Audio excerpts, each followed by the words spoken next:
बिस्मिल्लाहिर्रहमानिर्रहीम, अस्सलाम वालेकुम नाजरीन, मैं हूं बाबर हयात और आप देख रहे हैं 24/7 उर्दू न्यूज पर होमेक्स पेंट्स के ताबुन से बाबर हयात शो। नाजरीन, T20 वर्ल्ड कप के खात्मे के साथ ही पाकिस्तान क्रिकेट बहुत सारी कंट्रोवर्सीज में घिरा हुआ है। एक तरफ बाबर आजम की कप्तानी को लेकर के सवालात उठ रहे हैं और नए कप्तानों के नाम सामने आए हैं, जिसके ऊपर मैंने कल आपको बताया।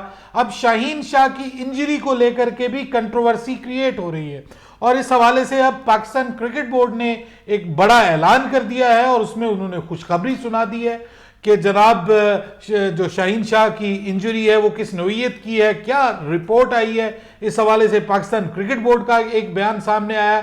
लेकिन दूसरी जानिब जो शाहीन शाह अफरीदी के करीबी जराए हैं और दीगर जो जराए हैं वो ये कंफर्म कर रहे हैं कि पीसीबी गलत बयानी से काम ले रहा है, जबकि जो इंजरी है शाहीन शाह अफरीदी की वो बड़ी सीरियस नौइयत की है और पीसीबी जो है वो जस्ट एक गलत बयानी से इस वक्त काम ले रहा है। इस पूरे सिनेरियो के ऊपर मैं बात करूंगा आज के इस प्रोग्राम में कि ये जो जगह है ये क्यों, मतलब इस मुकाम पे हम पहुंचे क्यों हैं, और इसके अलावा शाहिद आफरीदी का भी अब शाहीन शाह अफरीदी के हवाले से बयान सामने आया उनकी इंजरी को लेकर के, उसके ऊपर भी बात करेंगे। और फिर बात करेंगे कि नसीम शाह इस वक्त बहुत छाए हुए हैं जी, उनकी बहुत ज़्यादा तारीफ़ें हो रही हैं और सिर्फ तारीफ़ें ही नहीं हो रही बल्कि उनको एक बहुत बड़ा कॉन्ट्रैक्ट मिल गया है। इसके ऊपर भी आपको अपडेट करूंगा। और इसके अलावा बाबर आजम की तारीफ की गई है जी, बाबर आजम बतौर बल्लेबाज बाबर आजम की तारीफ की गई है और तारीफ भी एक बड़े कप्तान ने की है, उसने बाबर आजम को एक बहुत बड़ा खिलाड़ी करार दिया है। इसके ऊपर भी आपको अपडेट करने जा रहा हूं। लेकिन आगे बढ़ने से पहले आपसे गुजारिश कि अगर आप हमारे नए व्यूअर हैं तो प्लीज हमारे इस चैनल को जल्दी से कर दीजिएगा सब्सक्राइब और बेल आइकन को पुश करना मत भूलिएगा। मुझे फॉलो कीजिए इंस्टाग्राम पे @बाबरहयात शो और हमारे पेज को फेसबुक पे लाइक कर लीजिएगा। तो जनाब बात यह है कि शाहिद आफरीदी का ताजा तरीन बयान सामने आया है और उन्होंने अब यह कहा है कि पाकिस्तान क्रिकेट बोर्ड को शाहीन शाह आफरीदी को बहुत एहतियात से खिलाना पड़ेगा। अब मौसूफ की यह बात बिल्कुल दुरुस्त है और यह वो बात है कि जो हम जैसे लोग बड़े अरसे से कर रहे थे, हत्ता कि मैं तो छोड़ें आप भी कर रहे थे। नीचे कमेंट्स में मैं पढ़ता था कि शाहीन आफरीदी को जो है वो एहतियात से खिलाना चाहिए, शाहीन आफरीदी कहीं अनफिट हो गया तो हमारे लिए बहुत बड़ा मसला बन जाएगा, ये आप लोग भी कहते थे। अब यही बयान जो है वो शाहिद आफरीदी का आया। ये बयान पाकिस्तान क्रिकेट बोर्ड को समझ नहीं आया और शाहीन शाह अफरीदी के करीबी जराए जो हैं वो ये अब कंफर्म कर रहे हैं कि शाहीन शाह आफरीदी जो थे वो T20 वर्ल्ड कप में फुली फिट नहीं थे और उनको जबरदस्ती खिलाया गया है, उनको खेलने पे मजबूर किया गया है। अब ये खबर सामने आ रही है जो कि इंतहाई परेशान कुन खबर है।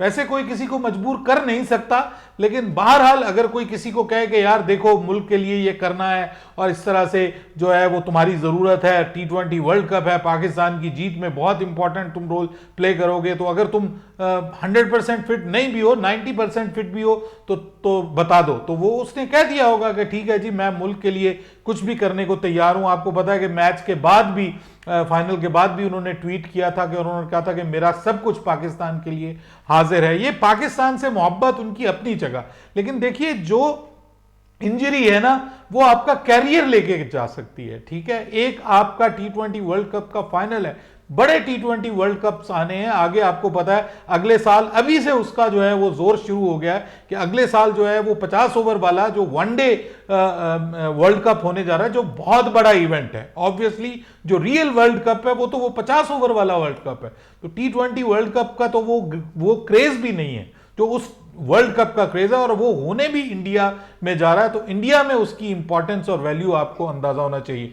अब गुज़िश्ता रोज ये खबर आई थी कि वो ना सिर्फ इंग्लैंड के खिलाफ सीरीज से बाहर हो गए हैं, बल्कि वो जो न्यूजीलैंड के अगले 2 टेस्ट मैचेस हैं, सो टोटल 5 टेस्ट मैचेस से वो बाहर हो गए हैं। और सुनने में ये भी आ रहा था कि उनके लिए जो है वो इवन PSL का जो सीजन 8 है वो भी खेलना मुश्किल हो जाएगा। अब यहां पर आज पाकिस्तान क्रिकेट बोर्ड ने एक बहुत ही हैरानकुन किस्म की स्टेटमेंट दी है और अपडेट दी है उनकी इंजरी के हवाले से, और उन्होंने कहा है कि शाहीन शाह अफरीदी जो है उनकी इंजरी संजीदा नोयत की नहीं है, वो बिल्कुल ठीक हैं और बहुत नॉर्मल सी उनको इंजरी आई है, बहुत आम सी इंजरी है, जिसके लिए उनका स्कैन किया गया अब वहां पे ऑस्ट्रेलिया मेलबर्न में। तो पाकिस्तान के जो डॉक्टर हैं उन्होंने भी उनको क्लियर करार दिया है किसी सीरियस इंजरी से, और इसके अलावा जो ऑस्ट्रेलियन डॉक्टर हैं जिन्होंने स्कैन किया और स्कैन की रिपोर्ट देखी उन्होंने भी उनको क्लियर कर दिया। अब पीसीबी कह रहा है कि वो सिर्फ 2 हफ्ते का उनको रेस्ट है और उसके बाद वो एक्शन में नजर आएंगे। So it's a big news, ये तो बहुत बड़ी खबर है और बहुत खुशी की खबर है। और अगर हम पाकिस्तान क्रिकेट बोर्ड की इस बात के ऊपर एतबार कर लें तो इसका मतलब यह है कि वो पहले टेस्ट में नजर नहीं आएंगे, जिसका पीसीबी ने बता भी दिया है कि इंग्लैंड के खिलाफ पहले टेस्ट में शाहीन शाह अफरीदी आपको खेलते हुए दिखाई नहीं देंगे। तो इसका मतलब यह है कि वो दूसरे टेस्ट में अवेलेबल हो जाएंगे। 2 हफ्ते का उनका रिहैबिलिटेशन है, वो रेस्ट करेंगे, रिहैब करेंगे और उसके बाद वो अवेलेबल हो जाएंगे खेल के लिए। ये उम्मीद जाहिर की है पाकिस्तान क्रिकेट बोर्ड ने, लेकिन मैं आपको इंतहाई जो रिलायबल सोर्सेज हैं उनके थ्रू आपको यह खबर दे रहा हूं कि यह ठीक नहीं है। पीसीबी इसको छुपाने की कोशिश कर रहा है। शाहीन शाह अफरीदी की जो इंजरी है वो कुछ सोर्सेज कंफर्म कर रहे हैं और जो उनके करीबी सोर्सेज हैं वो भी कंफर्म कर रहे हैं कि वो खासी संजीदा नौइयत की है। वो कम से कम 4 से 6 माह के लिए इंटरनेशनल क्रिकेट से बाहर हो गए हैं। और वो जो बात हम बार बार कहते थे कि खुदा के लिए ये कद लंबा है, देखिए लंबा कद है, उसी हिसाब से उनका वेट भी ज्यादा है। और अगर उनकी इस इंजरी का ख्याल ना किया गया तो वो फिर उनको वही गोडों के बार बार ऑपरेशन करवाने पड़ेंगे शोएब अख्तर की तरह। जिस तरह से शोएब अख्तर का कैरियर एंड हुआ था ना, इस तरह से ये कैरियर भी डामाडोल हो सकता है। और आज बहुत सारे अखबारों ने इसके ऊपर बाकायदा जो है वो खबरें दी हैं, रिपोर्ट्स दी हैं कि ये पीसीबी की जो है वो नाअहली की वजह से, और खास तौर पे मैं तो इसका अब सारे का सारा बर्डन इसका जाहिर बात है रमीज राजा के ऊपर पड़ता है, पाकिस्तान की सिलेक्शन कमेटी के ऊपर पड़ता है और फिर बाबर आजम के ऊपर पड़ता है, क्योंकि इन्होंने ये सारा कुछ किया। सो इनके ऊपर ये अब जिम्मेदारी आती है कि अगर खुदा ना खास्ता उसका कैरियर डामाडोल होता है तो ये उसके फिर रिस्पॉन्सिबल है। और मैं ये कहता हूं कि अभी भी वक्त है, अभी भी उसको 1-2 हफ्ते में इस चक्कर में ना पड़े कि इंग्लैंड के खिलाफ सीरीज आ रही है और आप उसको खिलाएं, जबरदस्ती खिलाएं। अभी ऐसा मत कीजिए। पाकिस्तान के पास बॉलिंग का बहुत टैलेंट है, आप हारिस रऊफ को ले आइए। हारिस रऊफ आपको उससे भी ज्यादा अच्छी बॉलिंग करके दे सकता है टेस्ट मैचेस में, और खास तौर पे हमारी कंडीशंस में वो बहुत अच्छी बॉलिंग कर सकता है। और उसने काउंटी में भी आपको पता है 4 डेज में पहले मैच में उसने 5 for लिया था। सो इस वजह से मैं ये समझता हूं कि इस हवाले से अब पाकिस्तान क्रिकेट बोर्ड को बहुत एहतियात करने की जरूरत है। और शाहिद आफरीदी ने बिल्कुल दुरुस्त कहा है कि उसको हर मैच नहीं खिलाना, हर सीरीज नहीं खिलानी, because he is just like a gold dust. वो आपके लिए एक गोल्ड डस्ट की मानद है और उसके ऊपर पाकिस्तान क्रिकेट बोर्ड को अब बहुत ज्यादा सीरियस होने की जरूरत है। और इसके अलावा बाकी जो आपके फास्ट बॉलर्स हैं जैसे नसीम शाह है, जैसे हारिस रऊफ है, इनको भी आप जो है वो रोटेशन पॉलिसी के तहत इस्तेमाल करें और पीछे जो बैक एंड पे आपके कुछ बॉलर्स पड़े हुए हैं उनको भी आगे मौका दें, ताकि आपके पास एक बैकअप भी तैयार हो। ये ना हो कि अगर ये खिलाड़ी नहीं है, शाहीन नहीं है, तो आपके पास पीछे बैकअप में कोई खिलाड़ी नहीं है। तो बैकअप को भी तैयार कीजिए। हसनैन को ट्राई कीजिए, उसको आपने ट्राई नहीं किया प्रॉपर तरीके से। Hasnain can be a good backup अगर उसको मुस्तकिल बुनियादों पे खिलाया जाए। अब किसी खिलाड़ी को आप प्रॉपर खिलाते ही नहीं है, 1 मैच देते हैं, 2 मैच देते हैं। इसी तरह शाहनवाज दानी जो है उसको बेचारे को पूरे वर्ल्ड कप में खिलाया ही नहीं। तो जब आप खिलाएंगे नहीं तो उसको कैसे कॉन्फिडेंस मिलेगा, और एक ही खिलाड़ी को रगड़ा देते रहेंगे तो फिर उसके साथ यही प्रॉब्लम होगा। बहरहाल अब नसीम शाह को भी बॉलिंग तो उसने बहुत शानदार की है, और खास तौर पे जो बॉलिंग उसने बेन स्टोक्स को की है वो तो लोग बार बार रीप्लेस देख रहे हैं उसके, और बार बार उसकी जो है वो वीडियोस देखी जा रही हैं कि वो एक बहुत ही आउट क्लास किस्म का स्पेल था जो कि दुनिया के एक बहुत बड़े ऑलराउंडर को यानी अनप्लेएबल स्पेल उसने किया था वहां पर आकर के।